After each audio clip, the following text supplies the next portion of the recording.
Exercise 3.2 का first question का 5th part. ठीक है, इसमें एक जो सबसे बड़ी प्रॉब्लम लगती है वो अनरूट वाली टर्म्स है, जिनको थोड़ा सा ऐड सब्ट्रैक्ट करने में हमसे मिस्टेक हो जाती है, इसलिए आंसर ठीक से नहीं निकाल पाए।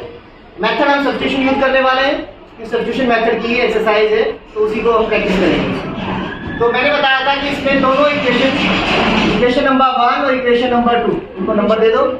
उसके बाद इनमें से किसी एक इक्वेशन को यूज करते हुए हम x या y में से किसी एक की वैल्यू को फाइंड आउट कर लेंगे। तो आपको कौन सी इक्वेशन इजी लगती है?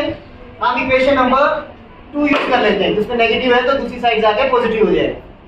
सेकंड नंबर इक्वेशन यूज करते हैं √3x इज इक्वल टू, ये जो टर्म है हमारे पास ये दूसरी साइड जाएगी, 0 में ऐड होगी तो 0 तो 0 ही है, तो ऐड हो गई है, सेम टर्म बचेगी √8y। अब आपको थोड़ा सा पता होना चाहिए कि जो √8 है 8, इसके अगर हम फैक्टर करें, इनके टुकड़े कर दें, ऐसे टुकड़े कर दें जिसमें एक कंप्लीट स्क्वायर हो और एक दूसरा नंबर हो, तो 8 के फैक्टर जब करते हैं तो 8 होता है 4 मल्टीप्लाई बाय 2, 4 मल्टीप्लाई बाय 2 जो होता है 8 ही होता है। लेकिन मैंने क्यों किया 4 × 2? क्योंकि 4 का स्क्वायर रूट फाइंड आउट हो सकता है। तो 4 का स्क्वायर रूट क्या होता है? 2। तो 4 का स्क्वायर रूट 2 हो जाएगा और 8 2 रह जाएगा √ के अंदर, इसका स्क्वायर रूट नहीं हुआ, तो ये 2 × 2y हो जाएगा। ठीक है, अब उसके बाद देखते हैं कि हमारे पास हमें चाहिए x की वैल्यू।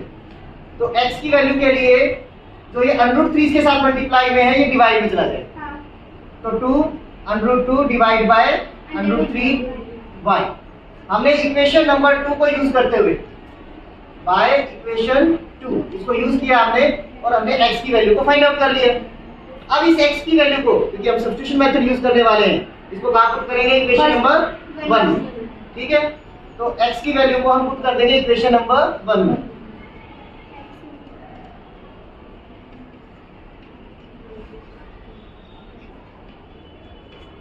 इसको हम इक्वेशन 1 में पुट कर देंगे।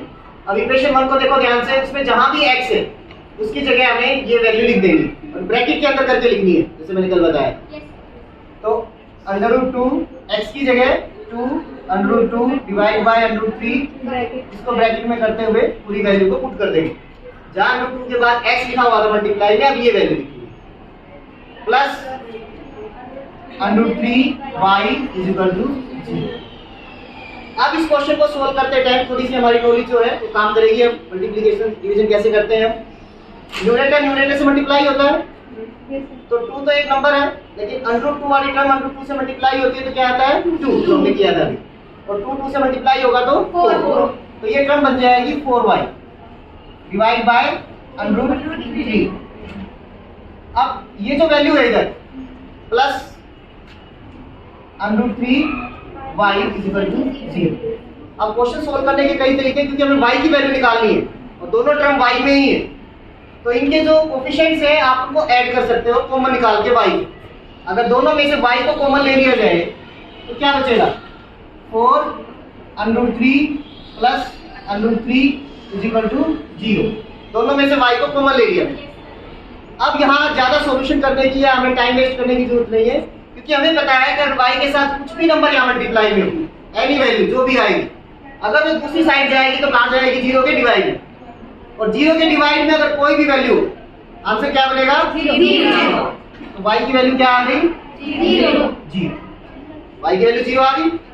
अब y की वैल्यू 0 आ गई तो इसको अगर पुट करते हो किसी भी इक्वेशन में, जैसे मान लिया अब ये वैल्यू आ चुकी है हमारे पास y की, अब इस वैल्यू को हम इक्वेशन 1 में पुट कर देते हैं बाय इक्वेशन 1। इक्वेशन 1 में हम इसको पुट करते हैं, या 2 में जिसने भी इक्वेशन 1 में पुट किया y की जगह 0, तो क्या हो जाएगा? √2x प्लस √3 के साथ तो क्या आ गया? 0, और दूसरी साइड 0 ही है, तो 0 के साथ मल्टीप्लाई हो गई, ये भी 0, तो √2x इज इक्वल टू 0। तो फिर से वही बात, वेरिएबल के साथ जो नंबर मल्टीप्लाई होगा जब वो डिवाइड में जाएगा, तो 0 के साथ कुछ भी डिवाइड में जाए क्या फर्क पड़ता है?